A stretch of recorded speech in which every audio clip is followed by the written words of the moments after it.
Assalamualaikum warahmatullahi wabarakatuh. Jamaah sekalian, khususnya para santri tahfiz, kewajiban dakwah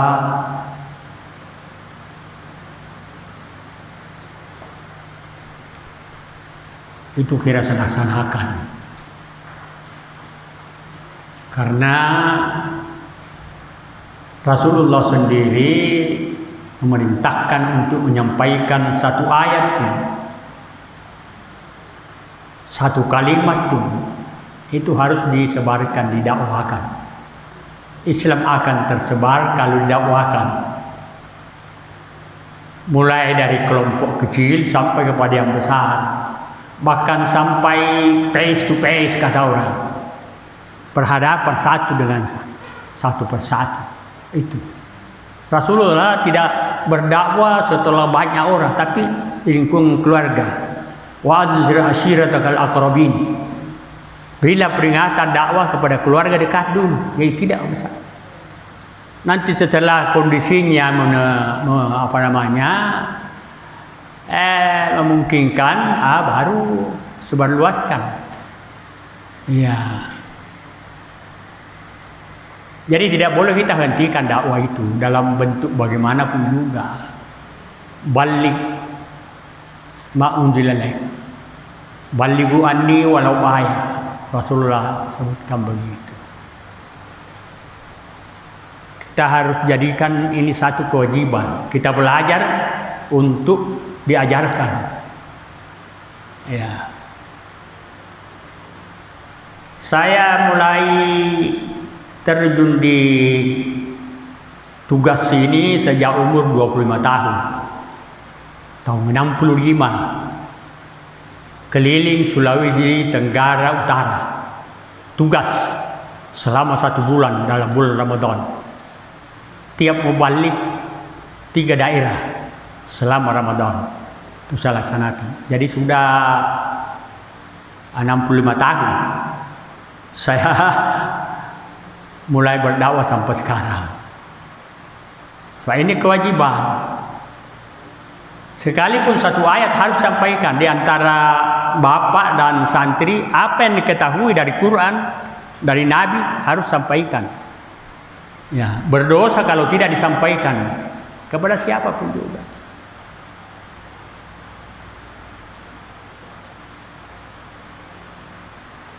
Saya sendiri, andai kata suatu pekerjaan yang tidak diwajibkan, mestinya sudah istirahat.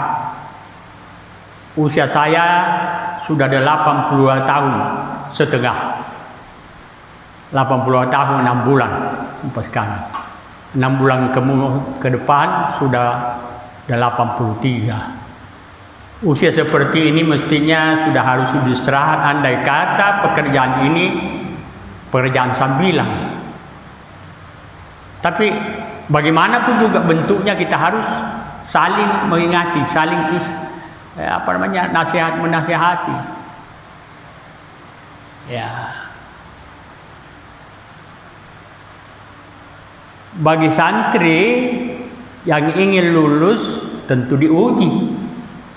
Bagi kita semua yang ingin lulus, bahkan dijanjikan akan masuk surga apabila diuji. Tidak ada yang luput dari ujian, diuji. Begitu kita akui bahwa saya ini adalah mukmin, maka harus diuji. Ya, harus diuji. Ujian itu bentuknya pada garis besarnya hanya 2. Ya. Ujian syukur dan ujian sabar ini. Itu saja. Karena 2 hal yang kita hadapi, nikmat atau musibah atau kesulitan atau bala. Makanya kita harus diuji dengan 2 itu. Apakah kita lolos menjadi orang sabar atau menjadi orang syukur? Ya, orang kaya diuji, orang miskin diuji sama-sama. Kedudukannya sama. Kalau orang kaya tidak pandai syukur, maka tidak lolos. Lalu Kalau orang miskin tidak pandai sabar, maka tidak lulus. Sama kedudukannya. Kalau pandai bersyukur, maka kamu lulus. Kalau tidak pandai bersabar, tidak malu. Jadi duanya harus sabar dan syukur. Banyak orang yang rajin beribadah karena dalam keadaan miskin. Ini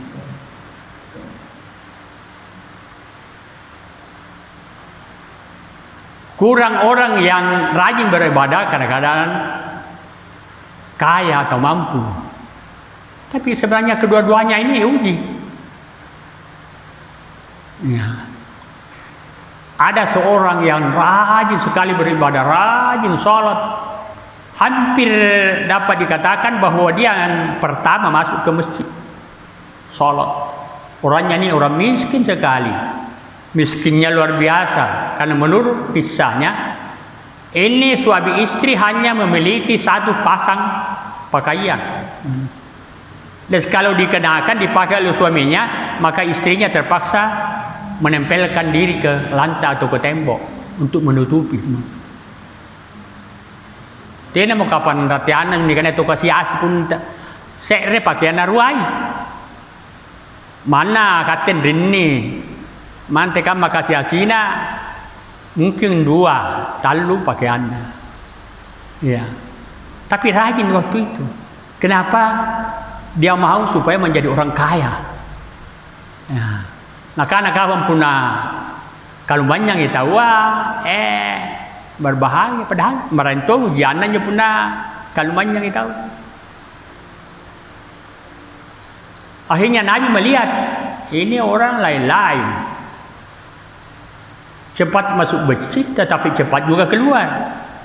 Lepas Nabi bersalam assalamualaikum kade kulle tena na gilimai tori kairi atau pada gaukung asal tek terkilek ba assalamualaikum. Kan Nabi ta tongapan tok karek-karena orang main-main begitu memberi salam melompat seperti orang dikejar. Satu ketika Rasulullah panggil saya sini dulu. Saya lihat saudara ini ada kelainan. Begitu selesai paling rajin salat tapi begitu selesai lompat keluar. Apa menyebabkan? Dijawab, ya Rasulullah, saya terpaksa cepat-cepat keluar. Saya khawatir kalau istri saya tidak sholat setelah keluar waktu. Karena pakaian yang saya kenakan, yang saya pakai ini, itu juga dipakai oleh istri saya. Jadi kalau saya terlambat pulang, maka luputlah sholatnya. Di satu segi dibenarkan. Kamu tahu je, kasih ada je puna amantang sikri ang apa dong ya. Lepas lagi waktu tiada sampai bainena. Jadi kena air kong apa nak kena. Ya, bagaimana supaya dua-duanya bisa? Nah, karena rokok kalau banyak, mau kaya, kamu juga apa? Ya, nah karena itu pun kalau banyak itu, wah beres segalanya.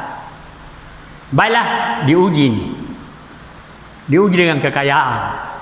Diberikanlah sepasang hewan, begitu cepatnya berkembang sampai puluhan, ratusan, ribuan kambingnya. Bayangkan si bilangan mau bawang kayuna bembe, nah kira-kira memakan waktu. Nah kalau terlambat mengeluarkan kambing-kambing itu dari kandangnya, maka barangkali matahari menanjak menjelang duhur belum keluar semua kambingnya, pemati menjadi namanya. Jadi teter rilona subuh masuk menjadi tidak sampai subuh. Ya. Akhirnya bertambah, akhirnya ya nanti menjelang duhur baru keluar semua di kambing. Seterusnya begitu. Itu nak berjama. So kalau terlambat keluarkan kambingnya ini, maka tidak akan makan semua. Waktu juga begitu. Akhirnya bukan hanya sholat subuh, duhur, asar, tapi 5 waktu sudah tidak berjamaah lagi. Rasulullah perhatikan. Ini yang tadinya nih rajin sekali, sekarang tidak muncul lagi. Ya. Lalu ditanya, Kemana ini saudara kita yang tadinya rajin sholat sekarang sudah tidak muncul lagi? Oh, kambingnya yang diurus dulu baru dirinya. Pas suruh ngasih jemben sange, tena apa? Nama suruh ngasih jembennya bangi nih. Jadi pun tiap waktu dia ikuti sholat maka kambing-kambingnya ini akan kurus dan bahkan akan mati semua. Begitu pedeng. Anak-anak bitabat panrak nih. Pandrat misal data Abu Sa'labah yang tadinya rajin sholat, justru setelah begitu ditanya kenapa terlalu cepat kembali, khawatir istrinya tidak sholat, begitu perhatiannya kepada sholat. Ya, karena pakaiannya begitu. Setelah pakaiannya lebih dari cukup, bahkan kekayaannya luar biasa, tidak data lagi. Inilah yang kita katakan. Banyak orang yang lulus kalau miskin, rajin beribadah kalau miskin, tapi setelah kaya tidak ada kesempatan lagi sholat, tidak ada kesempatan lagi beribadah. Inilah yang kita katakan. Kalau diuji lalu dengan nikmat lalu tidak lulus, namanya bahaya. Sama saja. Begitu juga kalau diuji dengan kemiskinan, mungkin lebih parah lagi. Ya. Tapi ini Abu Sa'labah ini lebih kamu. Akhirnya Rasulullah kirim surat kepada Abu Sa'labah supaya dikeluarkan zakatnya. Yang 40 ekor barangkali 1 ekor keluar. Ya, kalau kambing. Dari mana surat ini? Dari Rasulullah. Apa maksudnya? Minta supaya dikeluarkan zakat kambingnya. Enak aja. Dia minta begitu banyak, saya setengah mati sampai saya punya salat pun tidak beres seperti begini. Kembalikan itu surat, katakan kepada Rasulullah bahwa nanti dia sendiri yang bawa itu kambing. Begitu beratnya keluarkan juga zakat. Ya. Ini, nah kalau banyak tu biasa kikiri tong, ini tonya baik tapi jai kikiri, ngapa sabar? Itulah. Ada sifat kesombongan macam-macam begini. Kalau sumbang untuk masjid, ya 5.000 sudah cukup, 10.000. Terlalu besar kalau 100. Tapi kalau traktir, ya di warung 5 juta habis. Nah karena ini cading. Kemudian tamat masjidnya, balik suruh gaya si bilangnya.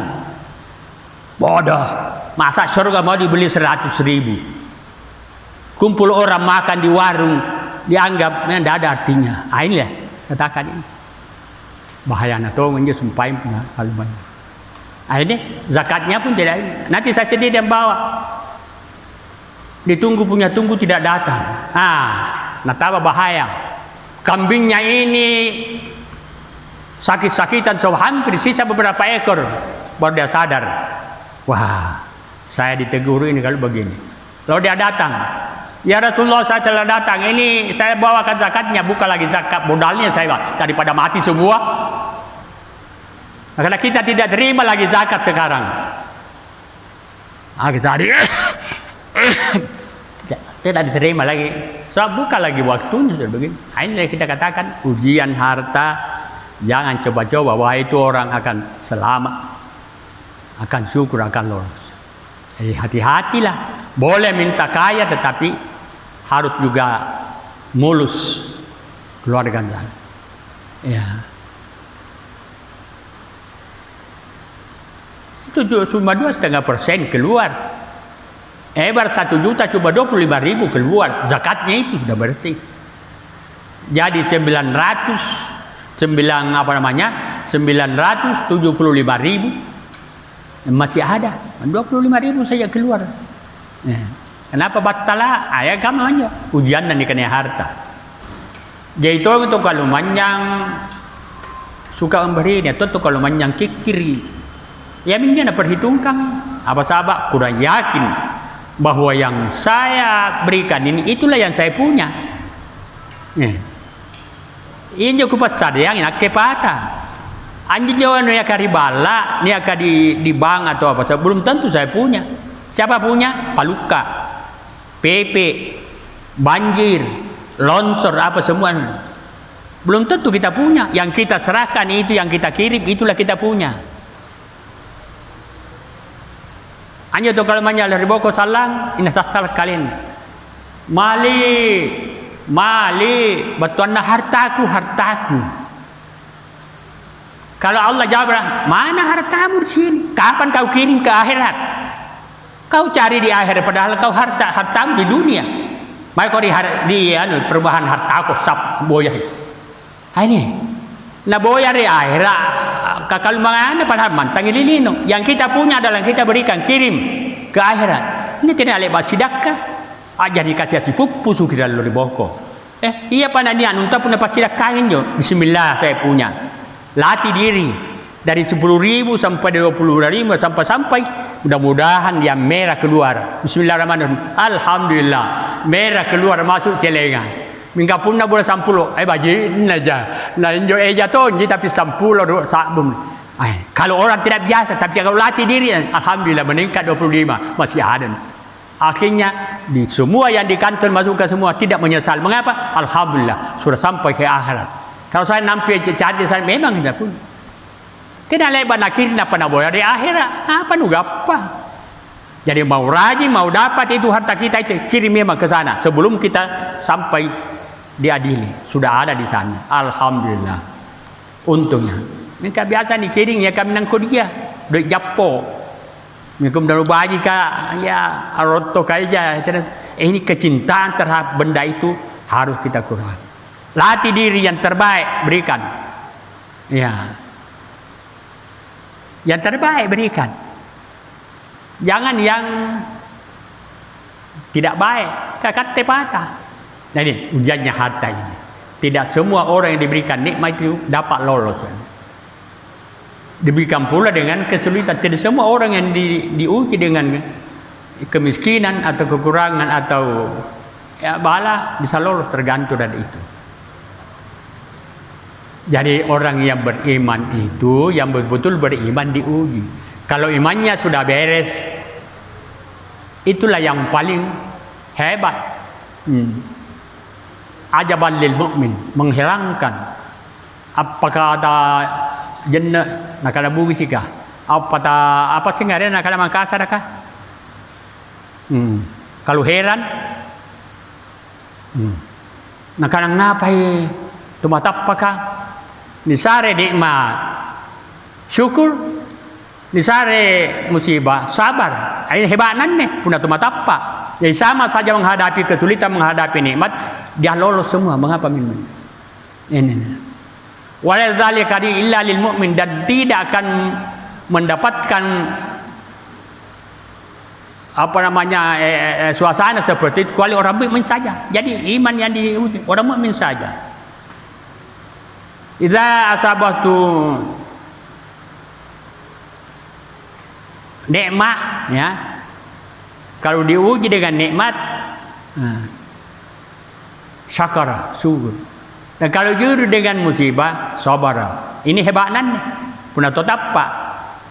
Menghadapi nikmat, dia syukur. Menghadapi musibah, dia sabar. Jadi mempunyai dua senjata. Kita ini hanya diberikan dua senjata. Kedudukannya orang diberikan nikmat dan orang diberikan musibah sama. Selama dia tidak sabar dan selama tidak syukur, tidak lolos. Jadi sama saja. Kepandaian kita menghadapi ujian seperti itu. Ya. Punna Nabi Sulaiman diberikan kekuasaan luar biasa sampai kepada semut pun dia tahu bicaranya. Kalau raya lain saya bicaranya amakal hibatuna nakana kalau raya kenang sadbatan tamang aseng kau dikali bonum. Lah ni akhirnya mai tantara Nabi Sulaiman naik apa sih? Naonjo kesalahan hati Nabi Sulaiman kacadi ko entah bang asik nalangir ki Nabi Sulaiman Makkah lagi wadabas tamadahya sampai begitu kekuasaan diberikan Nabi Sulaiman bahasa semut pun dia tahu sampai kepada burung dikuasai seekor burung saya yang tidak pernah hadir dalam satu pertemuan itu nancam kalau datang tena taku cencan-cencanna tiba-tiba dalam keadaan apa namanya masih rapat itu datang bawa berita sikit dek ku sambal ku apa nak ada nah Apa benar disuruh bawa surat kepada Ratu Bulkis yang menyembah matahari? Injo na batui, injo na lapor. Jadi tena ni sambal lenjo apa isengnya? Tidak dipotong itu burung. Ya. Nah karena bugis ka campal jatuh. Injo papa kami burung yang dia pokok. Nah, apa benar berita yang dibawa oleh burung ini? Nabi Sulaiman kirim surat. Erang manjoren di Ratu Bulkis. Buangin tu surat karena nak baca. Katam foto kalau banyangi. Nah punah Nabi Sulaiman jangankan harta dikuasai, burung pun dikuasai, angin pun dipercayai. Nanti ada pakai kepala riba, angin ji. Pundernya nelo mari Jakarta sinampak dulu angin jaya angin, era ngamen joreng, kekuasaannya luar biasa. Nabi Sulaiman, tapi tena na pakaman nih, ciniki poreku tidak. Iya Pak, nak nasa bahwa Nabi Sulaiman orang yang paling bersyukur, merasa diri diuji, jadi orang yang diberi nikmat, dia sadari bahwa saya diuji. Pada waktu surat itu sampai, anjo suraka Ratu Bulkis nak kiringi, ya di surat An-Naml ayat 30. Anja bunyinya surat innahu min Sulaiman.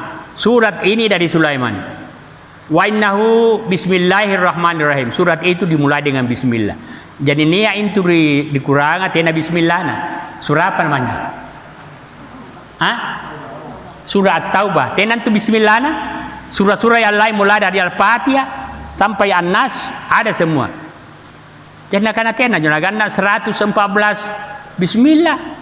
Ada satu surat tidak ada, tapi kalau kita baca ada bismillah ya bukan awal surah, di tengah-tengah nih kurangnya ya minjo surah An-Naml ayat 30. Innahu min Sulaiman innahu bismillahirrahmanirrahim wala ta'alu alayya, jangan sombong kepada saya, waktu nih harus datang menghadap kepada saya, hebat nanjo.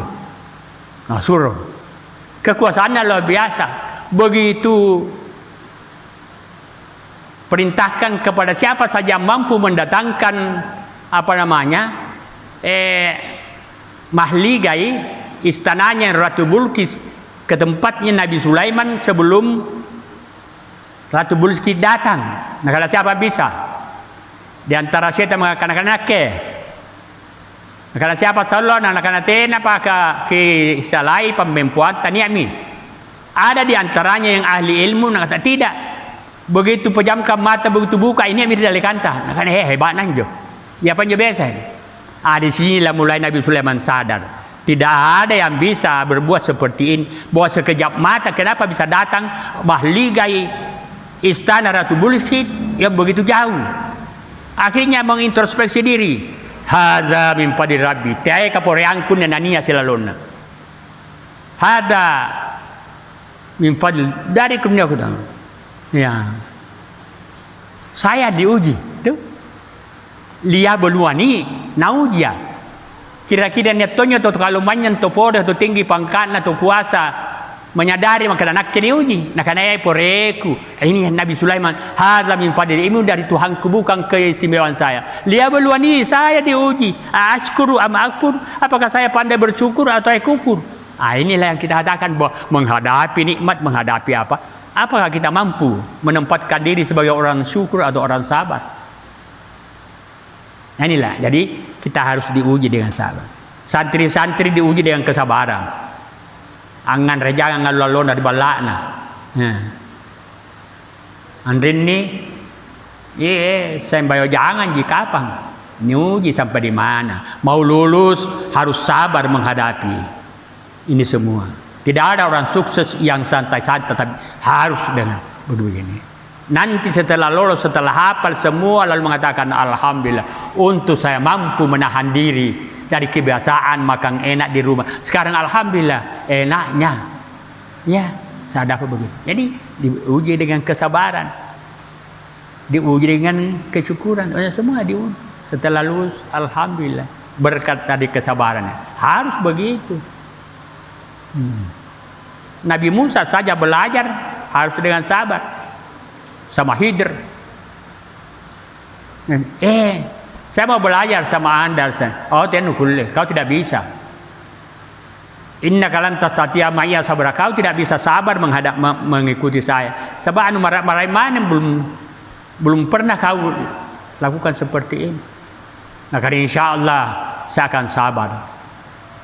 Setelah itu Nabi Musa sendiri ini hampir tidak lolos karena tidak berlaku sabar. 2 kali berturut-turut, yang ketiga kalinya ini baru tidak mengatakan begini. Sabar. Kalau tidak sabar, tidak lolos. Kesulitan apa saja yang dirasakan oleh santri peserta tahfiz. Itu coba-coba koreksi diri. Hampir saya diuji dengan begini. Rindu sama orang tua, puluhan tahun tidak pernah pisah, sekarang pisah begini, makan tidak enak, tidak. Cari makanan yang enak nanti di hari kemudian karena kau sabar ini. Tena tonja niat tomate ngante bayau. Bunda bayau ya kulen akan bayau. Iya. Bayau jangan tonji.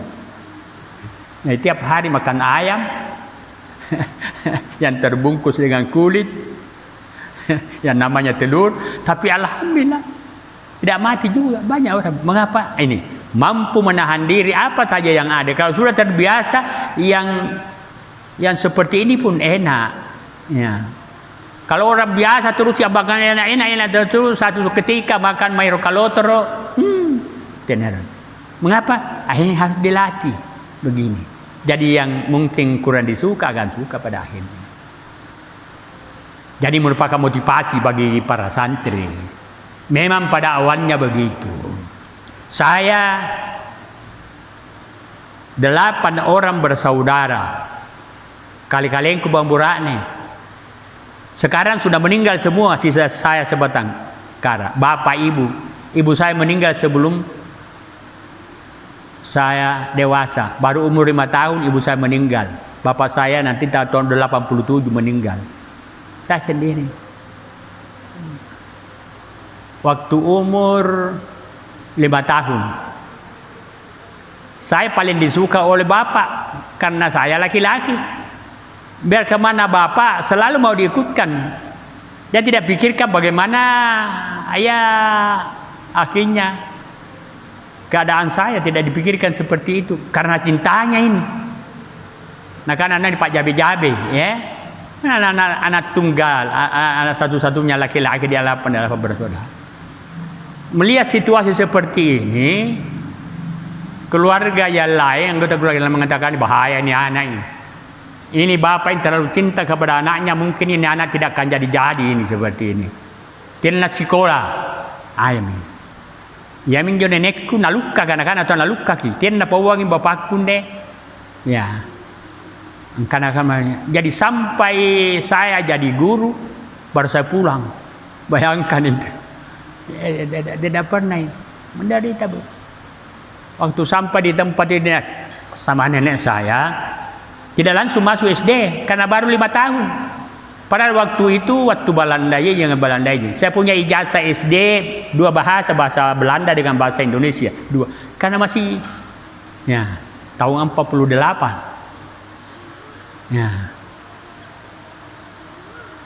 Tahun 48 jadi 8 tahun umur saya baru sekolah. Jadi bukan dihitung umur karena siapa umurnya tidak dipakaman nih. Puna narapi pun dan 5 ya mari itu lihat ke mana anak sudah bisa. Enyo dalam ukuran teriolo. Jadi pakaman nih. Wah sudah masuk. Jadi 2 tahun saya nganggur, tinggal sama nenek. Kalau ke sawah saya ke sawah, kalau ke mana saya ke sawah. Kalau nangkap ikan ada paman saya ikut bukan tidak ada kerja. Mau sekolah belum diterima. Jadi apa jabangku? Nenek saya itu bekali dengan ajar supaya menunggu waktu 8 tahun baru begini. Paling akan rejawa, putu, paling putu, mapa dijual di sekolah. Jadi orang belajar semua, saya di luar menunggu pembeli. Nah, rapi gini anak-anak keluar dari kelas sekolah main bola apa. Saya berbagai.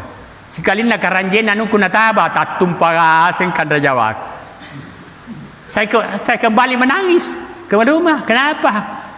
Saya punya kue sebuah, kena bola disepak oleh begini. Ya, tidak apa-apalah. 2 tahun saya begitu.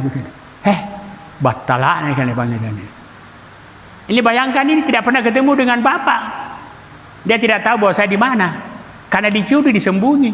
Kapan dia tahu bahwa saya ada di tempat itu, di Bulukumba waktu itu? Pasti dia cari saya dan saya ambil kembali, saya pikir. Jadi luar biasa kesabaran.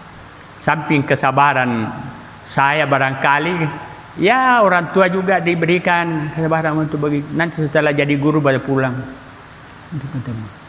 Jadi kalau hanya 4 tahun pada begini, terlalu kecil. Terlalu kecil, terlalu singkat kesabaranmu untuk belajar. Saya berapa? Tahun 48 sampai 58. Tahun 58 saya terangkat jadi guru. Tanpa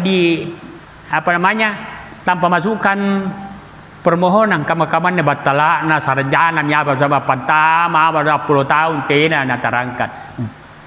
Saya waktu itu langsung begitu tamat dari SD masuk ke SGB waktu itu, begitu tamat dari SGB, saya di SGB 3 Makassar. Di Bulukumba sekolah, saya pindah ke Makassar. Langsung di Benung ke Pangkep. Pangkep masih masuk Makassar waktu itu, daerah Tosantara tingkat 2 Makassar. Jadi Maros masih termasuk Wedana, Pangkep sudah masuk updating ya, kabupaten waktu itu. Dia kuasa. Jadi dipindahkan ke Maros, dari Pangkep ke Maros begitu. 5 tahun saya mengajar di sana. Tapi kupikir kalau begini terus lebih baik saya berjuang. Saya minta supaya ke Makassar, pindah ke Makassar, Pak. Supaya saya kuliah. Saya mula masuk kuliah tahun 64 di Yayen. Cuma 9 bulan saya tinggalkan. Masa? Saya tinggal di Bontoala, di Marisua ini tidak ada sepeda. Aku mana minta pelajar nampak batu. Itu pengendara. Banyaknya kendala yang apa semua. Tapi alhamdulillah. Jadi mubalik tonja. Padahal dipikir ini bagaimana. Jadi saya sekolah di SD, sekolah juga di ibtidaiyah. Di ibtidaiyah waktu itu cuma 3 tahun.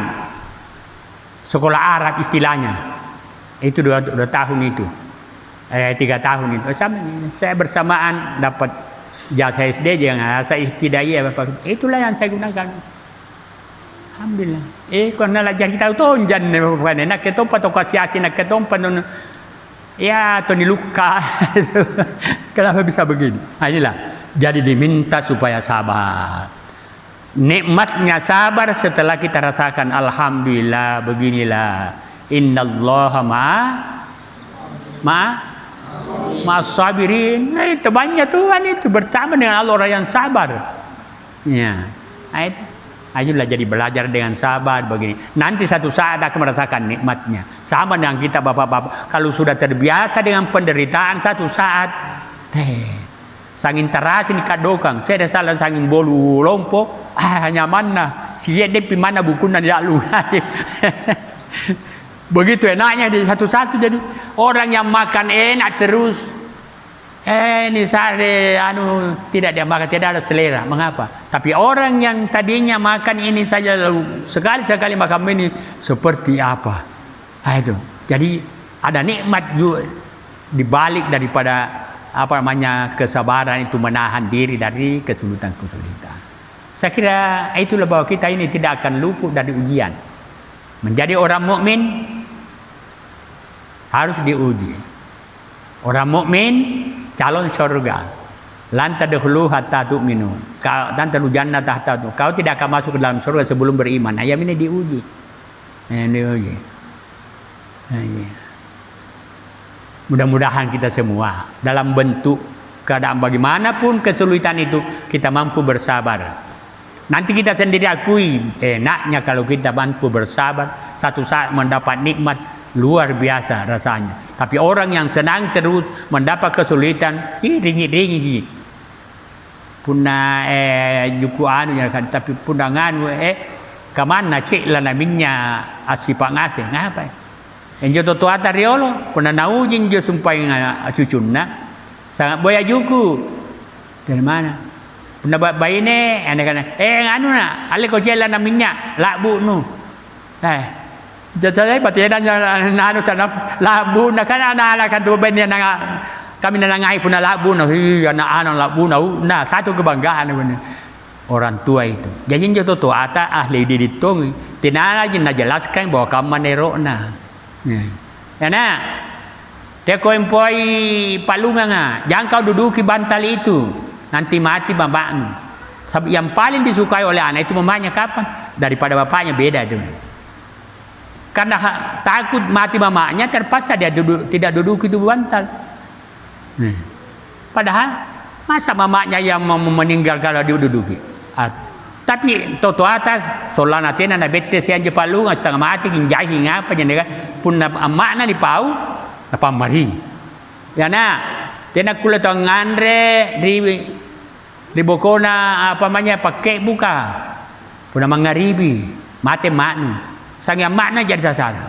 Panjo paluka kariolo pun mangaribi niat mi aboya-boya sanggena acokko ribokona bintua ya atin ru pinampal nalle apa-apa ya riolo kampanye jadi cara nangu gitu anu supaya dia pamari selalu ya, mamanya yang disebut supaya berhenti untuk jadi sebenarnya ahli didik itu orang tua kita cuma tidak dijelaskan bahwa begini bahwa begini keinginannya ya. Jadi kita semua ini dilatih untuk bersabar menghadapi kesulitan apa saja dan menghadapi nikmat kita harus bersyukur banyak-banyak menghadap ya sama dengan Nabi Sulaiman tina naten pabaramban tapi dia beluani naujia niujin kita puna kalau banyak kuasai biasanya puna tahu kemana naten pabaramban anak kepore tapi ini saya diuji. Jadi mengintrospeksi diri setiap kita menghadapi nikmat itu satu tindakan yang bagus sekali. Jadi coba-coba kita ini niat alhamdulillah. Ucapkanlah alhamdulillah banyak kali alhamdulillah. Alhamdulillah. Tapi kalau tidak bersalah baji nang apa tak kalupa tong tidak tahu apa pahala. Jadi setiap ada nikmat alhamdulillah. Saya kira sekedar itulah motivasi, dorongan, imbauan kepada kita semua termasuk para santri. Sabarlah, nanti kalau sudah lolos, sudah hafal semua mengatakan alhamdulillah. Banyaknya orang yang mengaji tapi tidak sampai menghafal. Saya punya anak 5 orang, cuma 1 orang yang hafal. 1 orang yang laki-laki. Kalau Ustaz Murai Pak Kiai 10 orang anaknya 7 hafal. Baiknya buraknya. Ini 7 tahu hafal. Sampai kepada cucunya nanti akan begitu. Ya. Jadi saya juga bersyukur. Saya punya cucu ya kurang lebih 60 orang. Termasuk cucu pulantu. Banyaknya yang hafal baiknya buraknya. Kan alhamdulillah. Saya nikmat aja. Kalau sabar menghadapi begini kesulitan-kesulitan tidak cukup. Lebih cepat hafal, lebih cepat juga mendapatkan. Insya Allah negara lain akan menampung, akan menerima orang yang hafil. Terkadang tidak ada persoalan. Siapa yang hafal itu yang diambil pernah mengatakan yang didahulukan begini dapatnya. Wah masuk kirim ke Jakarta, mari Madinah tanpa biaya, tanpa makin joreng di sana tumpah biaya termasuk Ustaz. Jadi saya pernah Quran tidak ada yang bisa hendak Quran begini. Jadi harus sabar dulu. Insya Allah nikmatnya akan dirasakan sendiri setelah melewati banyak kesulitan, banyak kendala dan lain sebagainya. Saya kira Allah wa iyyakum ajmain. Wassalamualaikum warahmatullahi wabarakatuh.